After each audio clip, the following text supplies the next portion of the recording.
I left, like Greg said, I left South Africa in 1988. I gave up, as I shared before when I was here, I gave up my career as a chartered accountant. I wanted to be rich. I wanted to be a millionaire before I was 30, but then God called me. God got hold of me. And so I left with just a suitcase, in my hand. Sure, I was going to change the world. I was confident, And, my dad always used to say, Eddie has more courage than brains. Which is a nice way of saying he thinks I'm stupid. But I went and I remember going, I remember our mission school, the mission school leader I went to, he said to us when we go out, he said, when you go out, he said, the exchange rate is bad for the rand, eh? But it doesn't matter. You don't have to worry about that because you're not taking any money. So, so I went to Europe. Europe, a place where today we are talking 250,000, over 250,000 villages and towns without an evangelical or Protestant or charismatic church. That's the Europe we are looking at today. So for 12 years, God led us. We had a mission school. We had over 50 people come to stay with us, some for 6 months, some for a year, some for 2 years, some became co-workers, and they got sent out all over the place. But then after that, we got in contact with New Covenant and with the apostolic team, and we saw the importance that God uses the local church to do His work in all the world. And so we planted, in 1997, we planted a church in the city, Noordhoorn, just across the border from Holland, in Germany. When God sent me to Germany, I mean, there was many days I thought back to my days at school in Krugersdorp, where in those days it was standard 6. Now I think it's grade 8 or so, where I had German for 1 year. And then I thought, who needs German? So let's chuck this subject. But anyway, so we planted in a city, Noordhoorn, about 60,000 inhabitants, and it's a place where there was one Pentecostal church that in 40 years did not get 40 members. Just to give you a bit of a feel about Noordhoorn. But we started our church, and we had a culture of prayer and fasting, where we often prayed and fasted and sought God. And God spoke to us at that very beginning. We planted with just 17 adults. And God spoke to us during one of those fasting and prayer times from Isaiah 62. And I'll read it to you from verse 6. It says, on your walls, Jerusalem, and we felt He was speaking personally, say, on your walls, Noordhoorn, I have appointed watchmen, men praying. All day and all night, they will never keep silent. You who remind the Lord, take no rest for yourselves and give Him no rest until He establishes and makes Jerusalem, or also for us the Noordhoorn, a praise in the earth. Now, so we believe God said He was going to do a work which will impact nations in the world. But He also gave us with that, because it doesn't just happen. I mean, we live in an age of computer and of now even of artificial intelligence, where you think, man, let's just get ChatGPT to do this or give us the answers.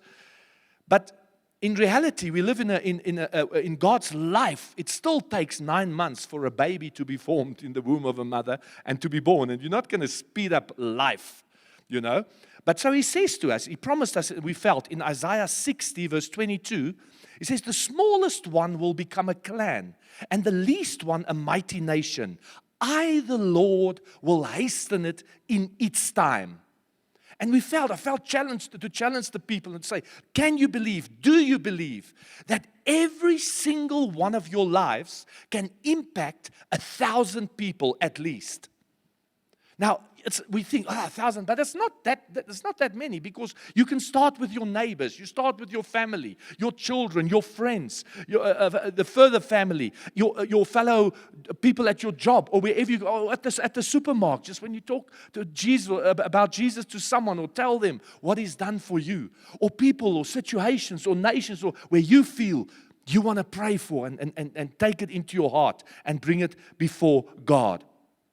So in that meantime, we started building. We started building, preaching the gospel. We kept on training, did one training after the other.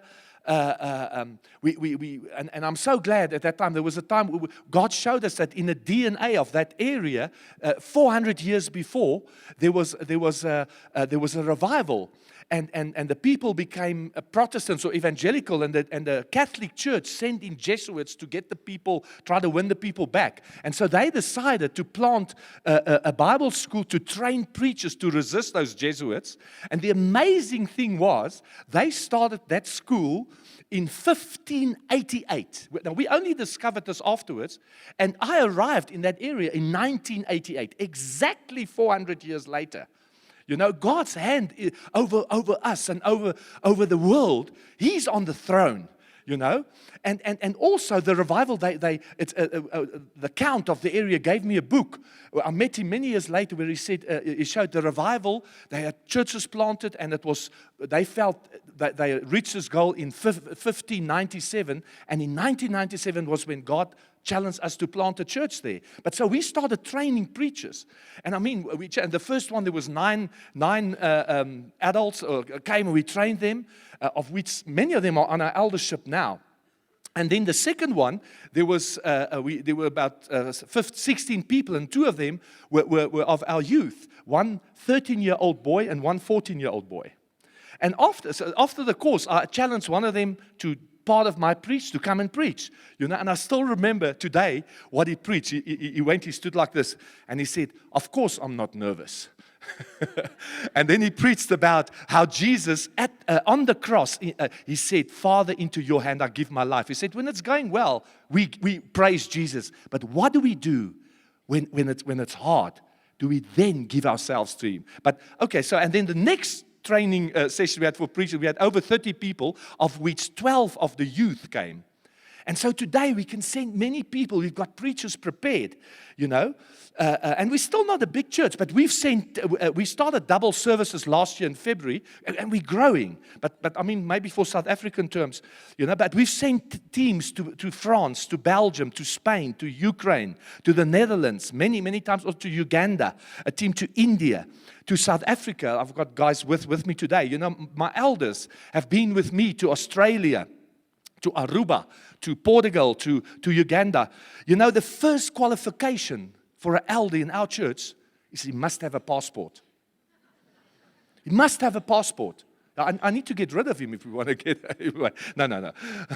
But anyway, so last year we had the World Equip with the New Covenant, and I went back and I had 2 words that I felt God had spoken to me.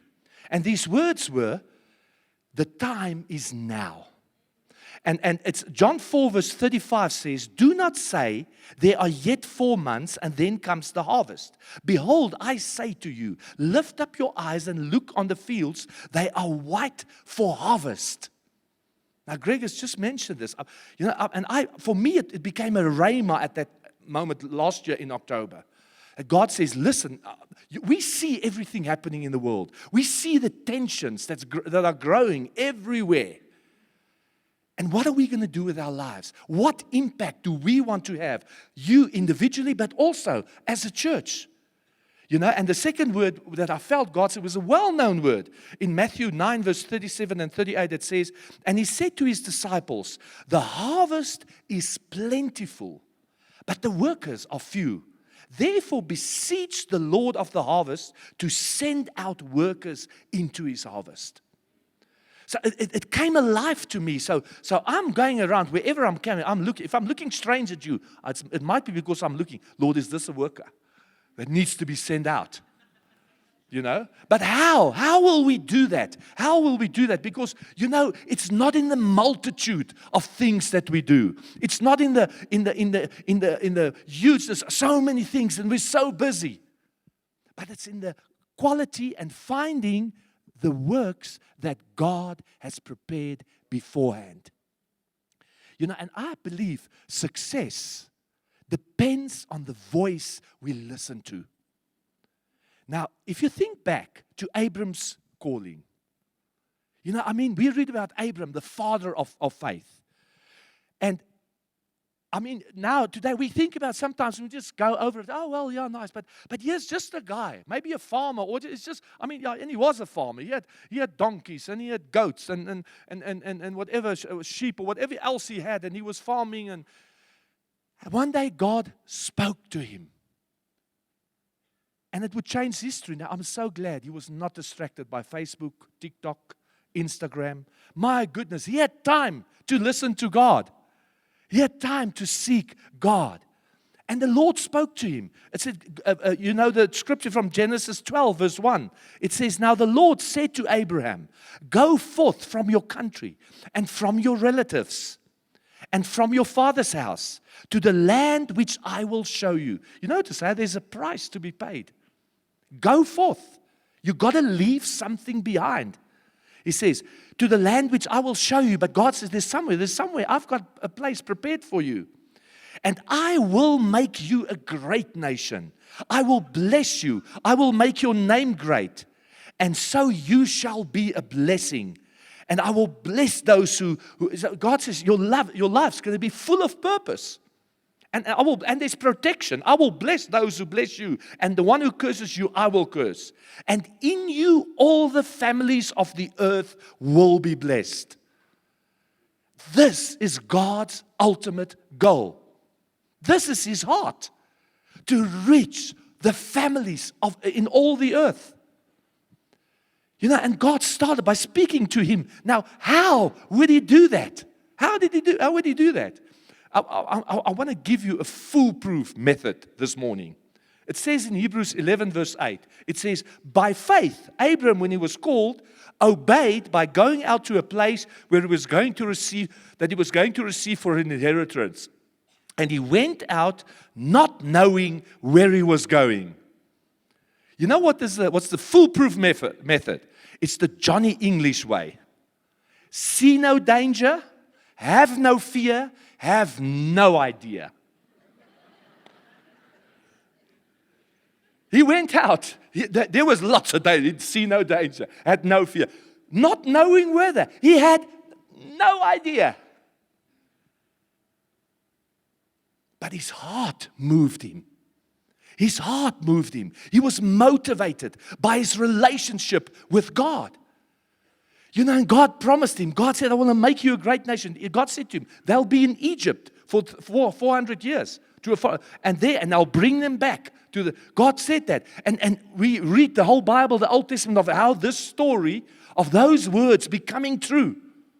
And God then, and when the king served him, he was with them. When their hearts departed from him, they lost their influence.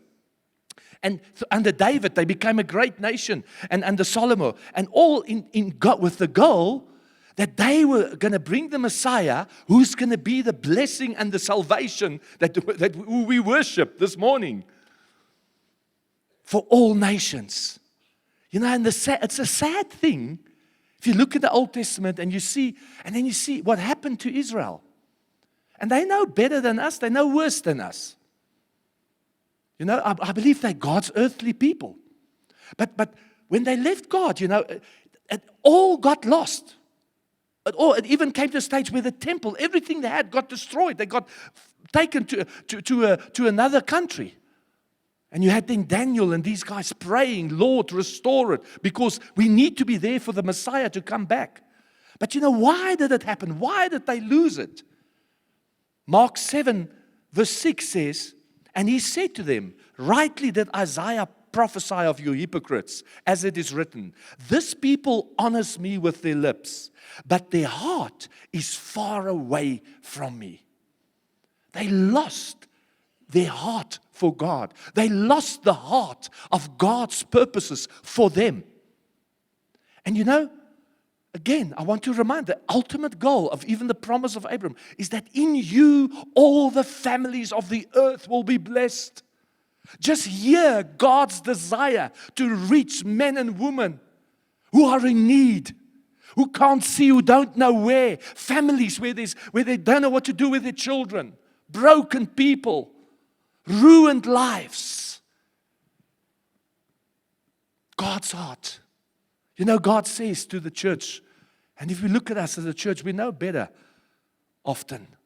In Revelations 2, verse 2, verse 4, he speaks to the Ephesian church. He says, I know your deeds and your toil and your perseverance, and that you cannot tolerate evil men, and that you put to test those who call themselves apostles, and they are not, and that you found them to be false, and that you have perseverance, and you have endured for my name's sake, and have not grown weary. I mean, what a church!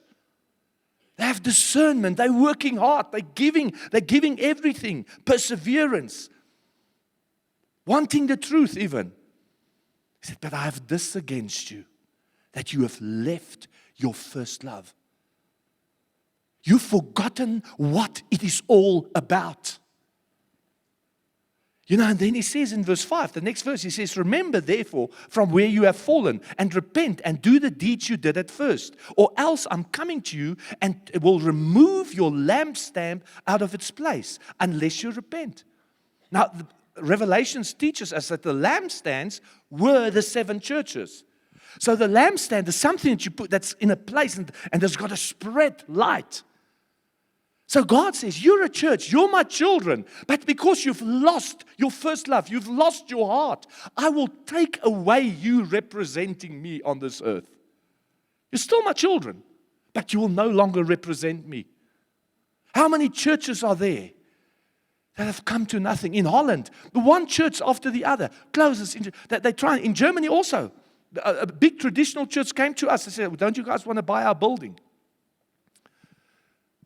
Huge building, obviously not sometimes suited for us. And I mean, just to make it warm on one Sunday, we with the cold, cost 10,000 rand just for the Sunday service. But what's happened? And how about us? You know, our DNA, the fiber of our lives, should be permeated with the purpose of what God has and wants for us. Greg this morning shared in our prayer meeting, he said, you know, Greg, right, you said about David, he's so touched by David, who said, David passed away after he served the purposes of God for his generation. You know, but what does a healthy church look like? The DNA of a healthy church. I want to look at the scripture. 1 Corinthians 12, verse 27 and 28. Now you are Christ's body and individual members of it.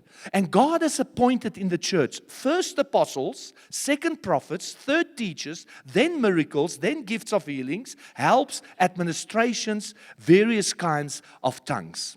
Okay, I've always wondered about this because we know the biblical structure. We see elders have to rule over the church and look that everything is okay. And you've got deacons. And then you've got the ministries, but it's not in the organization. So I thought, well, why does he say this? And then I saw it. I believe this shows the DNA of a church and what it should be. He says, first should be apostles. And what does it mean? It means to have that apostolic heart. And the apostolic commandment that we live for it. Go therefore and make all nations to be my disciples, baptizing them and teaching them everything that I have taught you. And see, I am with you even until the end of the age. And obviously, the apostolic ministry also puts structures in, and they help us lay foundations. But the life does not flow from that. I believe it says second, the prophets. He's built it on the foundations of the apostles and the prophets. And the amazing thing, you know about a prophet, when we think about Moses, for instance, we think Moses and the prophets. Hey, that's what the Bible. But do you know that the Bible says about Moses, it says, by a prophet, he led Israel out of Egypt. And by a prophet, he kept them. You see, so you can see how important it is to have that prophetic, because the prophetic shows what is God saying now. And that's what we need, that we all need, that prophetic heart to find out, God, what are you saying now? What are you doing now? Because it frees people out of Egypt from the controls of this world, takes them through the desert and keeps them. Okay, so third, then he says teachers. The teachers will help men to teach, and that we grounded in the Word. Fourth, he said miracles. Obviously, we want the miracles of God to confirm His word, to show His mighty power, and various healings. Jesus is our healer, that we look to Him for our healer. He's the focus. We ask Him, Lord, you made us. You know what we need. You took our sickness, you took upon yourself. Then he says, helps. We got to realize there's a lot that needs to be done for a church like this. A lot. And we've got to realize that the coffee or the organization is just as spiritual as preaching. Why? Because everything that you do, the will of God, that's spiritual. And these ministries are all important as part of the church. And then you have various kinds of tongues. I believe also tongues with interpretation, but also with tongues, there's this element where it says, no one knows what you're saying, only God knows. So there's this element of mystery. We serve a mysterious God. He's always greater than we can think or understand or imagine. There's always that. The moment we lose this and we think now we know all, we've lost a great part of the greatness of God. Okay, but now just for the purpose of this DNA, I want to read the scripture, just go backwards. Let's say we have tongues, and we believe in the gifts, but we don't really have, there was administrations. I missed administrations, I see. That's to make sure it's organized, that we want to organize everything well. So, but let's say we have tongues, and you think, but we don't have administration. We haven't organized things well in our DNA. You know what will happen is that trying to practice the gifts uncontrolled will do more damage than good. Okay, now let's say we've got tongues, we believe in it, we've got administrations, but we don't really worry, helps, and it's not so important, all these other things. You know what will happen then is if we don't realize we need to help people, then we're missing the boat. We're doing all of this to get people helped. Yeah? Okay, now let's say we've got that. We've got tongues, we've got administration, we've got helps, but we don't have the gifts of healing.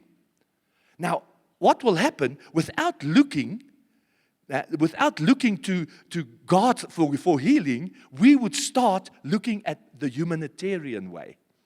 The way, as men would do it. That's what would happen in our living out. Okay, now let's say we've got that. But we still got some problems with the miraculous and the supernatural power. Hey, what would you do then? Without trusting God for the supernatural, it will, and for miracles, it will lead to our only trusting in men. Okay? Now, let's say we've got that. So we've got tongues, we've got administrations, we've got helps, we've got healings, we've got miracles. But let's say we're not teaching, and we don't take that so that's not that important. Not being grounded in the Word will greatly increase the chance of deception. Okay, but let's say we've got that. So we've got teaching, we've got all of this, but we don't really have that prophetic. Now, without the prophetic, the letter killeth. Without the spiritual, the letter killeth. It's just a letter. So we need the spiritual. We need God's Spirit to work through the prophetic. Okay, now let's say we've got that as well, but we don't really have that apostolic and apostolic structures and that. We don't. What will happen is that, like John the Baptist, Jesus says he was the greatest among the prophets. He said, but the smallest inside the kingdom, inside apostolic structures, is greater than John the Baptist. So you've got many people running around with big ministries, and I'm going to do this and that, but they're outside of the church, outside of the local church, outside of apostolic input, and they love God. But the smallest inside that is finding his place is doing greater works than them outside. Okay, now, let's say we have all of that. We've got prophetic. But let's say we don't have that apostolic. Because you know what the biggest problem is? If we lose the apostolic heart, we lose our whole purpose. We lose the whole reason for an existence, for our Christian life, and for our life as a church. Now, in the last part, I want to ask you, which voices, which things, which influences determine in your life what decisions you make? And for us as a church, what is it one of these things? Is it, we just want miracles? Or someone else said, no, we must just have teaching. Or someone else says, no, just the prophetic. Or do we say, no, Lord, the heart, your heart is what we want. And again, I want to say it's about quality, not quantity. Now, there's an example, and I'm going to do this in closing, but it's about a woman in the Bible who had many voices shouting to her. I'm going to read from Mark 14, verse 1. It says, now the Passover and the unleavened bread were 2 days away, and the chief priests and the scribes were seeking how to seize him by stealth and kill him. For they were saying, not during the festival, otherwise there might be a riot of the people. While he was in Bethany at the home of Simon the leper, and reclining at a table, there came a woman with an alabaster vial of very costly perfume of pure nard. And she broke the vial and poured it over his head. Okay, now, this was just before Jesus was crucified. He was popular. So it was great for Simon that he was coming to eat at his place. Imagine that. Hey, Jesus coming to eat it. Could Jesus come today? Tonight, eat at your place? Or this afternoon, or will you say, no, not this afternoon. I've got to clean up the place first. And I've got to hide those magazines. Ooh. You must not see that, eh? And just please don't put switch on the computer. Simon, it was no different. He told his wife, we've got to get the food right, make sure everything. And the Bible commentaries differ on who this woman was. But many Bible commentaries say that before she met Jesus, she was a prostitute. Now, let's say that that's the case. So the last thing Simon would want is that while he's having this important guest, Jesus, at his home, this wonderful meeting gets interrupted by a whore who storms in just like as if she comes there every week. It's the very last thing he would have wanted to happen. Okay. Anyway, now what does this woman do? It says in verse 4, it says, but some were indignantly remarking to one another, why has this perfume been wasted? For this perfume might have been sold for over 300 denarii and the money given to the poor. And they were scolding her. Now, I mean, just imagine, hey, they were scolding her, but she did not listen to the voice or opinions trying to stop her of others. She refused to listen to that. She did not listen to the voice of worldly wealth. How do I know that? That bottle, it says that the nard was worth 300 denarii. A denarii is 1 day's work. Now, you take a year, you take off the weekends, there's 260 days or so remain. So this was worth more than 1 year's work. I don't know what your salary is. I don't know what the average salary is in South Africa. But this is a couple of 100,000 rands worth of what she's doing here. And they were scolding her. And she did not listen to the voice of her past, trying to prevent her to say what she wants to do for Jesus. How do I know that? In those days, you had those vials and you had to go fill it up at the marketplace. You bought it, you have to fill it up. But she broke that flask. She said, never again will I fill this up. In my old life, I might have needed it to look good, to attract the men, but never again. But I feel there might be some of us here who sit and you think your old life, you're not worthy to come to Jesus.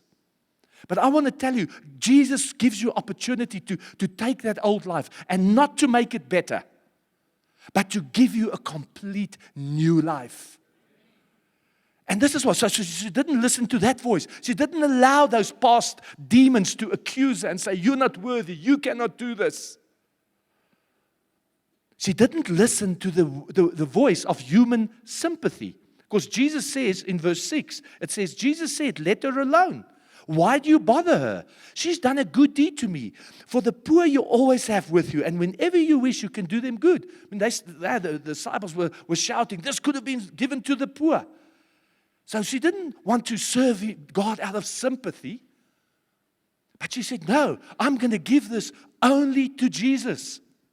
Only to Jesus. He said, she has done what she could. She has anointed my body beforehand for the burial. Truly, I say to you, wherever the gospel is preached in the whole world, what this woman has done will also be spoken in memory of her. You know, she did not listen to the voice of human fear or intimidation or trying to please men. She did not listen to that. But you know, who were these men? Who were these shouting it? Who was shouting, you know, this, what a waste, this could have been sold. These were men, people in whose house Jesus was welcome. These were people, these were disciples who walked with him for 3 years. And what were they actually saying? They were saying, we know this Jesus, woman, and he is not worth this. And she is saying, to me, he's worth it.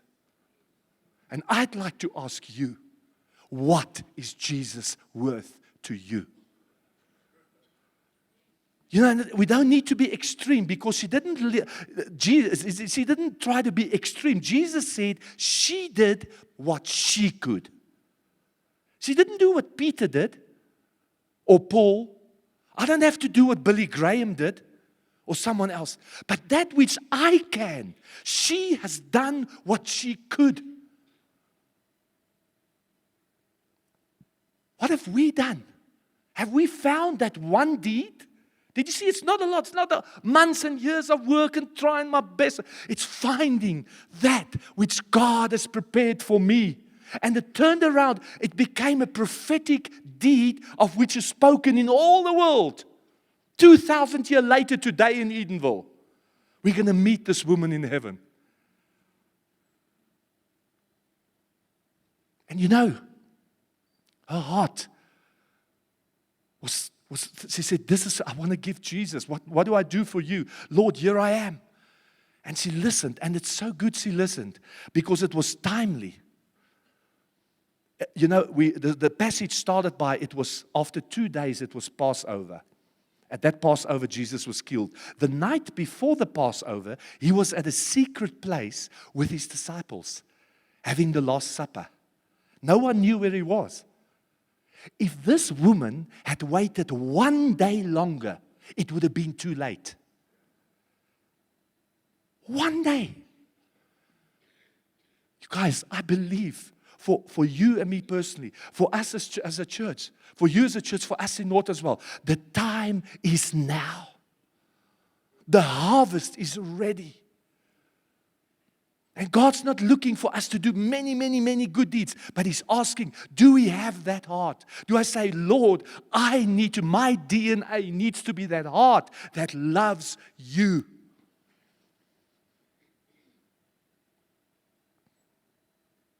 On this woman's gravestone, you could have written, she had done what she could. Have you been to a graveyard? You've seen the many stones and the nice things people write. Someone once said, he said, here lie the dead and here lie the living.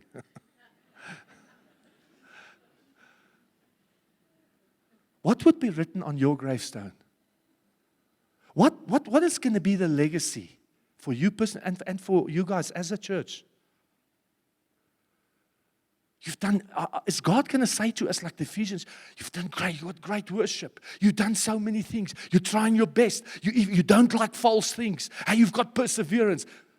But I have against you that you've lost your first love. Now, I'm not saying this as a prophetic word. I'm not. But I am challenging you. Because remember, God's heart is for the nations. God wants, and I know the nations are also just down the road from you. I know that.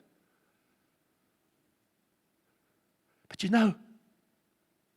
when will we hear his heart and say, Lord, here I am. I'm prepared to go. When will you go to Greg and the elders and say, please equip me? I'm here. We are here. We want to serve Jesus. He's worth it to us. I don't want to wake another day. You don't know if you've got tomorrow. That lady had only this day, and now we're reading about her. Eternal works. So if you feel today that you say, Lord, I realize I've been listening to other voices. The voice of fear. The voice of shame about my past. Or maybe of carelessness. Maybe, if I'm honest, I enjoy church and God, but I don't really take it that serious. If you want to say today, Lord, my heart needs to respond to you, then I would like to bow my head and pray for you. And if you want to stretch yourself out for a moment, and we're going to ask God to change our DNA. Thank you so much for being a part of our meeting today. Can I just ask two things? The first is, if today the message has in any way been useful to you, would you mind just maybe liking it or putting perhaps a statement down or a comment down that we can know how the ministry has helped you? Maybe a thumbs up, maybe you can subscribe to the channel, do whatever, just so we can know what impact this message may be having on you. And secondly, you may be someone who's saying, Greg, I hear you, and this hope that Jesus has for us can come into my heart and it can change me. But the reality is that I don't even know if I know Jesus. I want to say two things to you right away. The first is, he's near you right now. The Bible says if you believe in your heart that he is the Lord, and if you confess him with your mouth, you will be saved. Which means you just need to, where you are, turn to the Lord Jesus Christ, even now, and just say, Lord, here I am. I recognize who you are. I confess my sin to you. I acknowledge you as Jesus Christ, the Lord of all, the Son of the living God. And I want to follow you. I want to become a disciple of yours. I want to give my life to you, Lord. And you can pray that prayer right now between you and the Lord. Secondly, you can get hold of us. You can see the telephone number. You can get hold of us and say, hey, I've given my life to the Lord. Can you help me from here on out? And we could either send you some material. We can put you in touch with a really good church near you. If you live in our area, you can come to us. You can follow us on YouTube. But it is good to get connected into the family of God, to get connected into a local church, that your life changes being surrounded with the family of God. Please stay in touch. God bless you.